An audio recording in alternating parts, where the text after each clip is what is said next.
Hello, good evening and welcome to Q News. Welcome to our economic coverage for this hour. We'll start with the main economic headlines and the day's highlights before shifting our focus to what comes next now that the first phase of the peace deal between Israel and Hamas has been signed. Today we'll discuss the repercussions for the Israeli economy and the situation in the West Bank.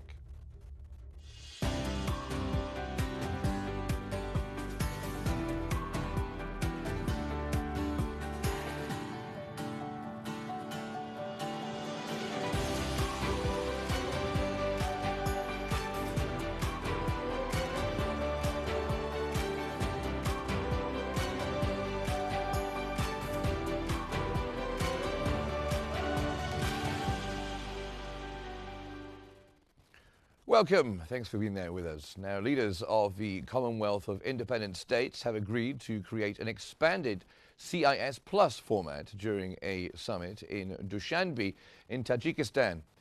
Russian President Vladimir Putin voiced support for the initiative, which aims to deepen engagement with other countries and organizations. The Russia-led CIS also granted observer status to the Shanghai Cooperation Organization. The move comes as Putin concluded a three-day visit to Tajikistan, where he also referenced his positive August summit with President Donald Trump.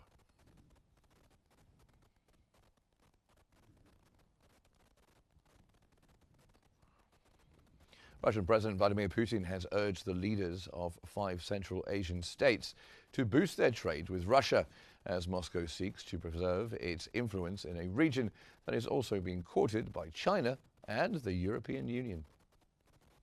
Прошлого года российский товарооборот с центральноазиатскими государствами с пятеркой превысил 45 миллиардов долларов. В целом неплохой результат. Но хочу обратить ваше внимание, я всегда в таких случаях привожу этот пример. Завтра примет участие в нашей работе по линии СНГ Александр Григорьевич Лукашенко. Вот с Белоруссией у нас товарооборот свыше 50 миллиардов долларов. Напомню, что в Беларуси проживает 10 миллионов человек, в Узбекистане уже почти 40, в Таджикистане уже свыше 10, в Казахстане там сколько уже 17, более 20. Но представляете, я уже не говорю о других странах. Ну, какой ресурс колоссальный, да? А это значит, есть и хорошие перспективы для развития наших отношений в сфере экономики.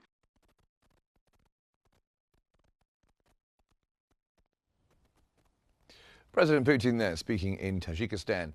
Now, for more on this, we are joined from Moscow by the visiting lecturer at the Higher School of Economics in Moscow, Rami El-Kayoubi.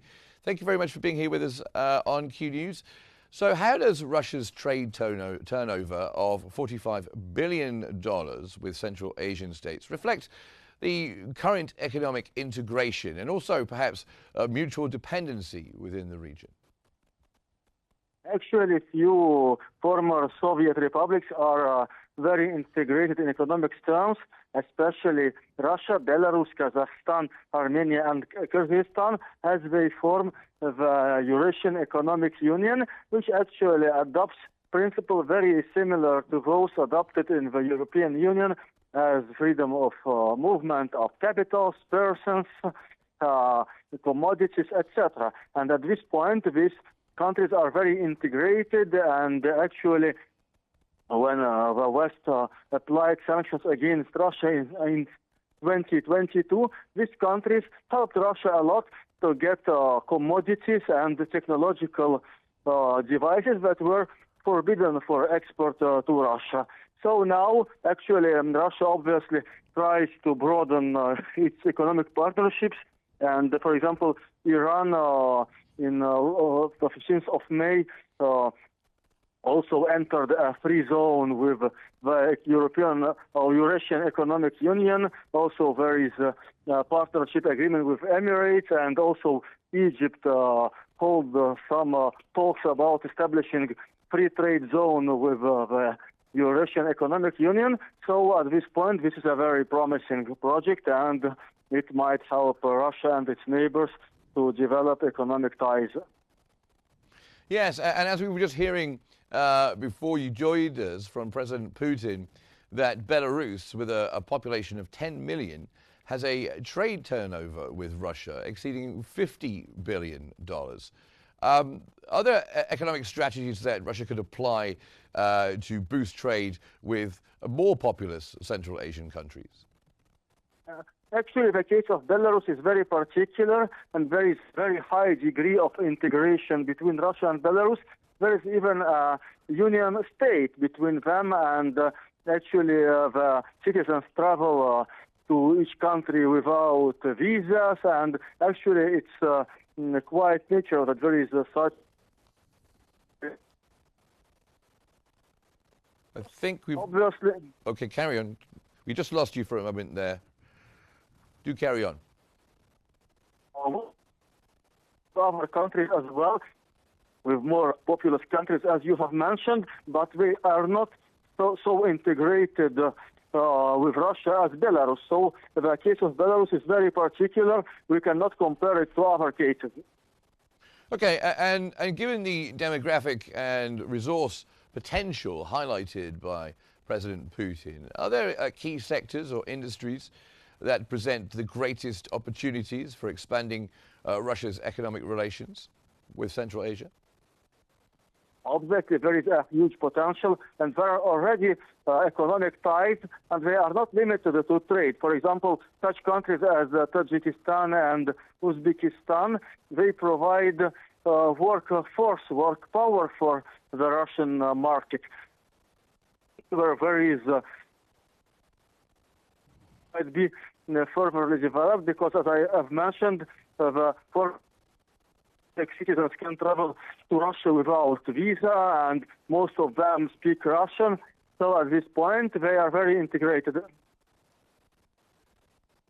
Yeah, I must apologize to viewers. We're having an issue with your line there. I'm not sure if you can still hear me. I think what we'll do is we'll move on, but thank you very much. Unfortunately, we had a bit of a bad line there. From Moscow, joining us, Rami El-Kalyubi, who is a visiting lecturer at the Higher School of Economics in Moscow. Now, back to more economic news for us, and on bilateral relations. Indian Prime Minister Narendra Modi and British Prime Minister Sir Keir Starmer hailed the potential of their months-old trade deal to transform commercial links, with Starmer expecting the deal to create jobs for both countries. Starmer noted that the focus of his visit was about doubling down on the potential of the trade deal, which is expected to take effect within a year. Modi also announced establishing an industry guild and supply chain observatory to collaborate on critical minerals.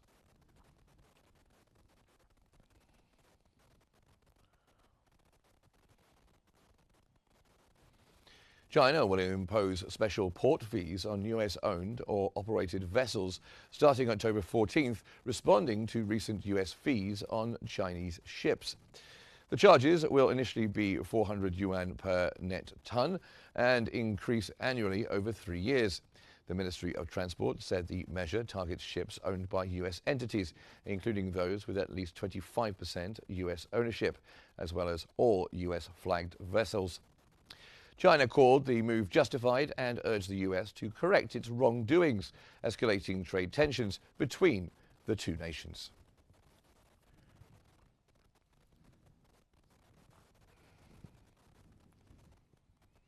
Staying with Asia, and Japanese Finance Minister Katsunobu Kato expressed concern about one-sided rapid moves in the foreign exchange market as the yen heads for its largest weekly decline in nearly a year. The currency has fallen around 4% this week following the election of fiscal dove Sanae Takaichi as ruling party leader. Kato emphasized the importance of stable exchange rates and said the government would monitor for excessive volatility. The yen's drop reflects investor concerns about Takaichi's expansive fiscal policies and reduced prospects for near-term rate hikes.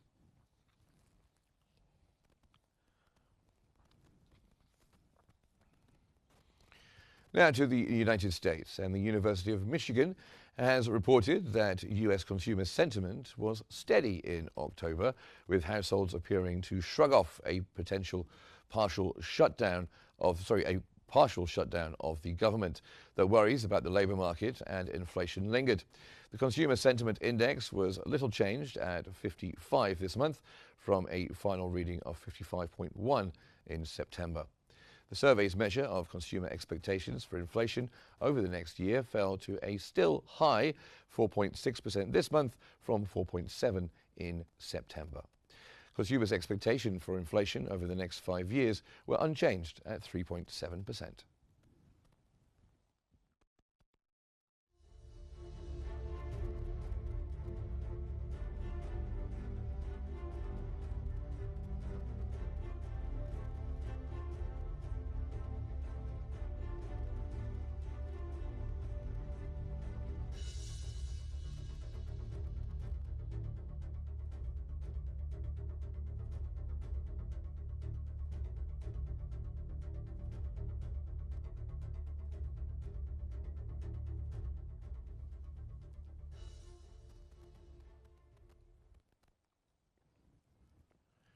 Now, more on that government shutdown, as President Trump has stated that his administration will use the ongoing government shutdown to make permanent cuts to what he called Democrat programs, signaling a push to shrink federal spending and reorient priorities toward his political base. He also noted that Republicans had voted repeatedly to pass a clean, nonpartisan bill to reopen the government at the same funding levels both parties had supported in the past. However, Trump accused the radical Democrats, as he calls them, of choosing to put the economy of the country at risk.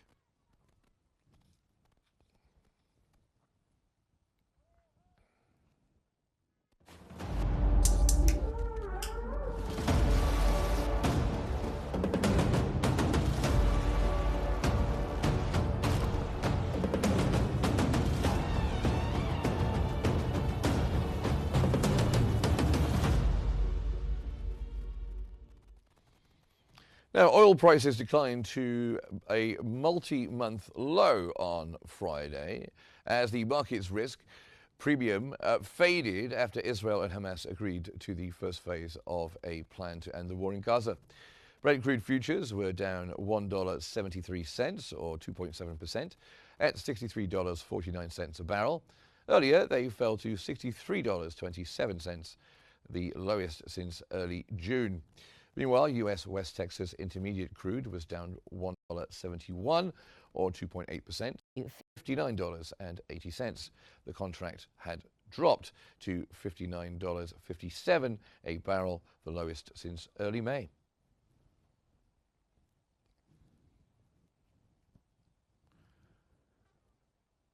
Now, gold prices rose today and remained on track for an 8th successive weekly gain, buoyed by expectations of a U.S. Federal Reserve rate cut this month, while broader economic and political uncertainty added to its safe haven appeal. Spot gold was up 0.3% to $3,985.60 an ounce. The metal was on track for a weekly gain of 2.6% so far this week. U.S. gold futures for December delivery rose 0.7% to $4,001.50.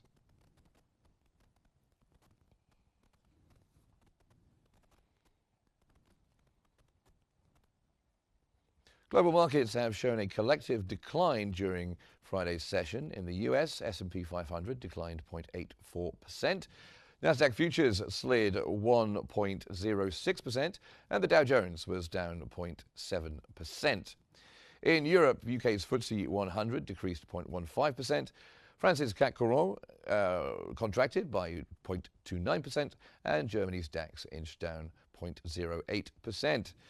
In Asia, the Shanghai Composite shrank 0.94%, Japan's Nikkei lessened 1.01%, and the Hang Seng Index plunged 1.73%.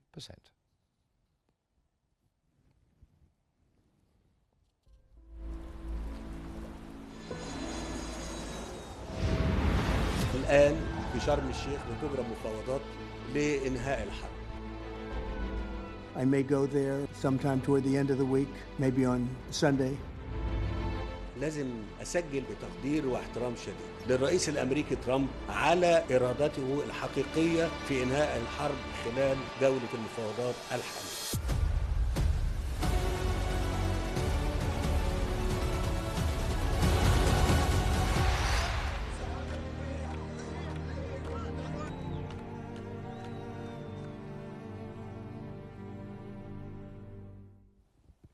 Gaza authorities have announced that 2 years of war have caused over $70 billion in direct damage to vital infrastructure, demanding an urgent international reconstruction plan.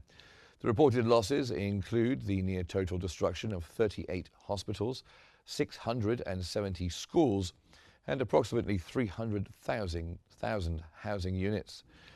The announcement detailed widespread damage across civil infrastructure, including 835 destroyed mosques and the collapse of basic services. Officials cited a severe humanitarian crisis with over 460 civilian deaths attributed to hunger and malnutrition.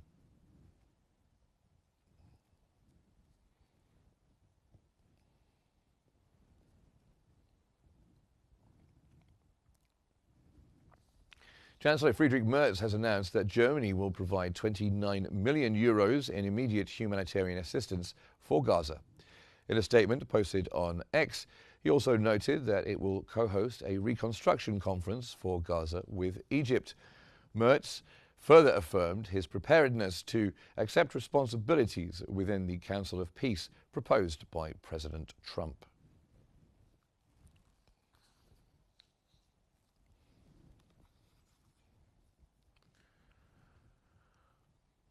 So following the signing of the first phase of the peace agreement, Israel now confronts the severe economic consequences of a 2-year war, marked by a steep decline in exports, evaporated foreign investment, and a growing wave of diplomatic and economic isolation from key international partners.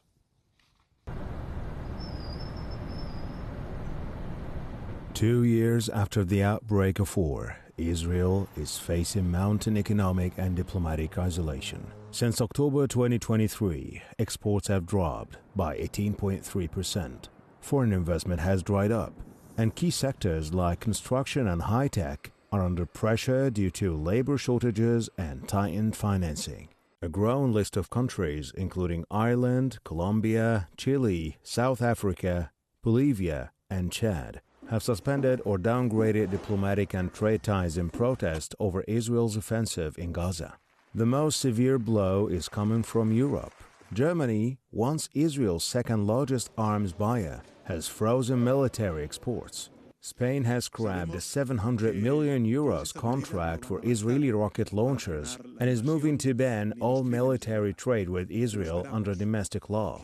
Meanwhile, the European Union, Israel's top trading partner, accounting for nearly 30% of its global trade, is proposing sweeping sanctions. These include suspending preferential trade status under the EU-Israel Association Agreement and imposing tariffs on Israeli goods.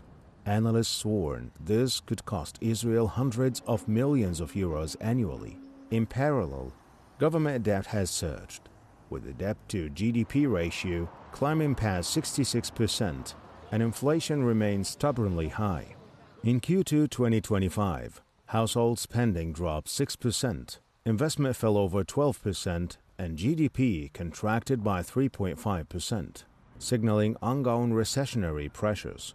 Despite a projected 3.5% growth rate for 2025, the outlook is fragile. Israel now faces not just economic hardship, but growing isolation from key global partners, a trend that could reshape its economy and foreign relations for years to come. Well, let's analyze this situation more, shall we? We're joined now from Dubai by Orient Research Center Director Samir El-Taki. Thank you very much for joining us here on Q News. So following the Sharm el-Sheikh agreement to end the Gaza war, what do you think the situation is for Israel? Given its current export declines, investment retreat, what economic opportunities and challenges lie ahead for Israel? First of all, thank you very much for hosting me. I believe that Israel faces very big challenges related to not only to the direct economic impact that you already mentioned, but also to reintegrate itself within the international arena strategically. At a certain moment, Mr. Netanyahu was saying that Israel should live on the tip of swords in the region, and we should continue to put the possibility of entering in a war in the region at any time. This had turned Israel into a burden to the international relations, burden even for the United States. Many articles in Foreign Policy and other main respected journals were speaking about the loss of the influence of Israel as a nation in the situation. So. At the economic level, I believe in addition to what you already mentioned in your report, the main issue is regarding the immigration of a very important elite. Till now, the estimation is about 600,000 of the main elite and business and startups that left Israel, which were really the cream of the cream all over the screen. So that's also an additional loss.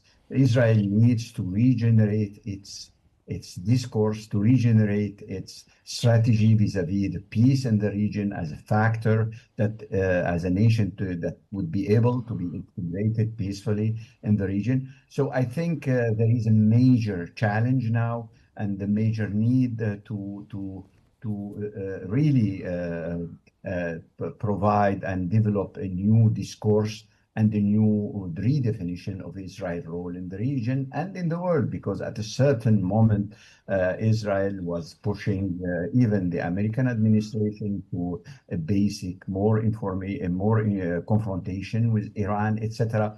All this hegemonic behavior for such a state is really putting Israel itself into danger. So you've explained what Israel needs to do. Do you think it can? Do you think it will? And if it doesn't, if this isolation continues and persists in the coming years, what are the economic consequences that could occur for Israel? The main challenge would be, as I said, mentioned, the immigration of the main talents and the main factories and the main startups that are really the top notch in terms of high tech, of many inventions. Would be a major blow. The other issue also is related to the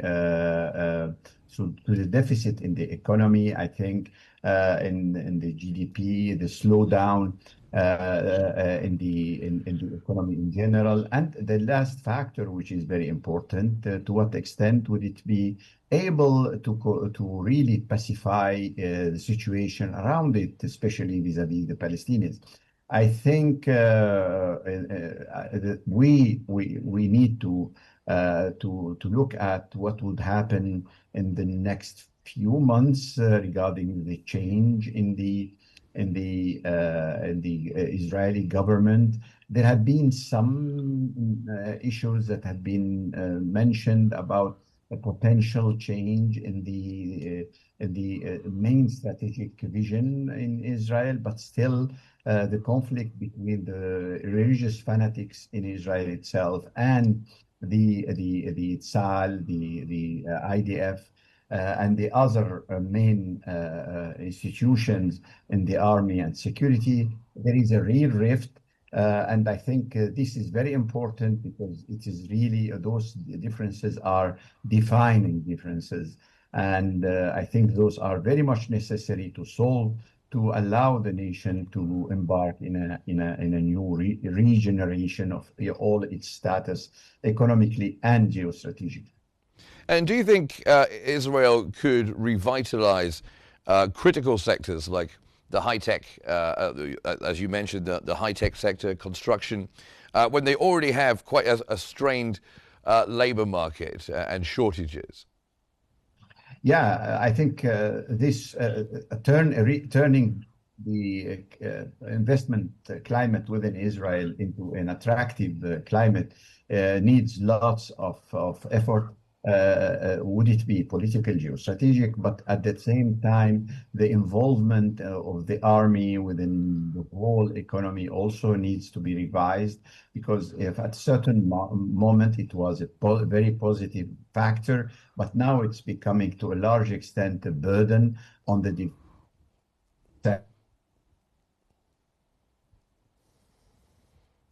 defense to adapt itself to new necessities.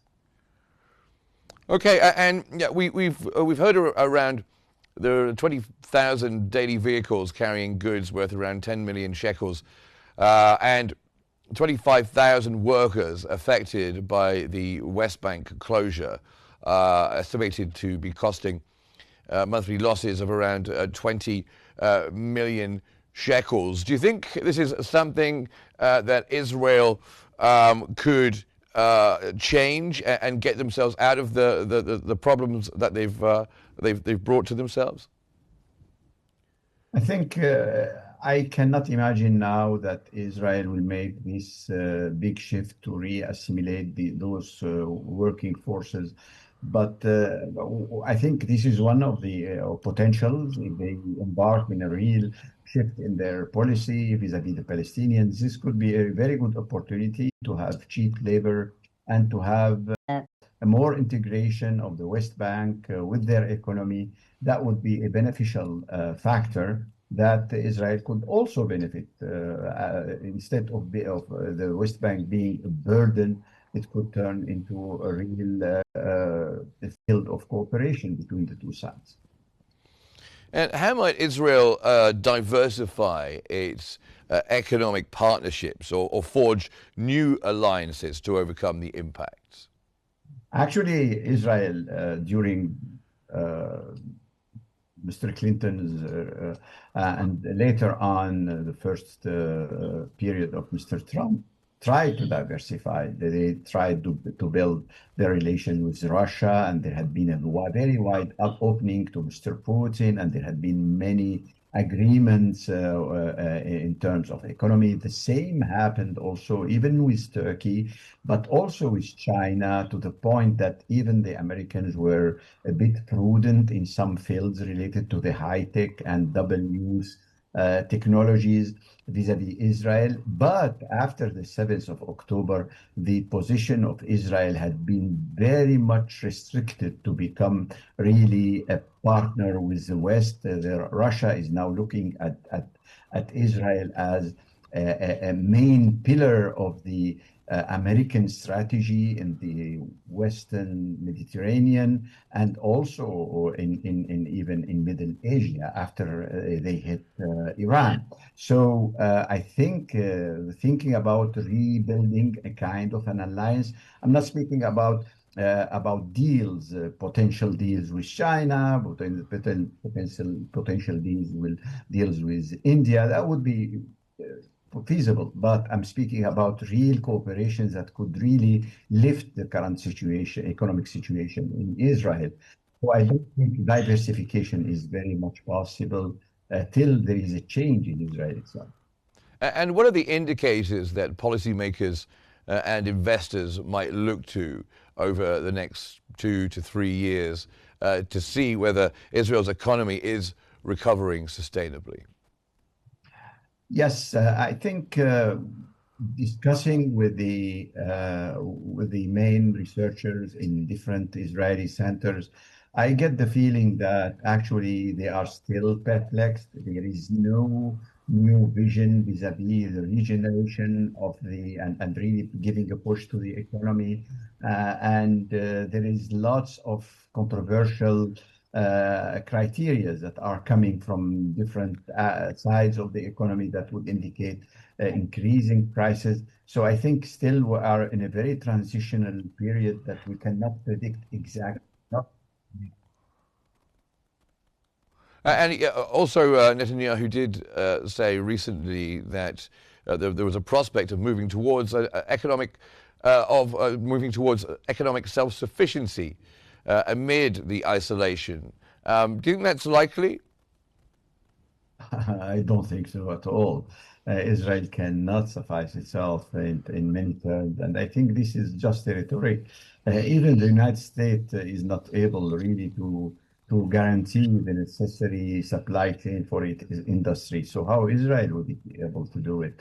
To turn it into a closed enclave militarily and economically is just a rhetoric. I don't think that's applicable. Well, thank you very much for joining us, Samir Al-Taqi, joining us from Dubai, from the Orient Research Center. You're the director there. Thank you very much for joining us here on the program. Now, that brings us to the end of our economic coverage for now. Don't forget you can find more news 24 hours a day at Qnews EGY. Thanks for watching and stay tuned for more updates.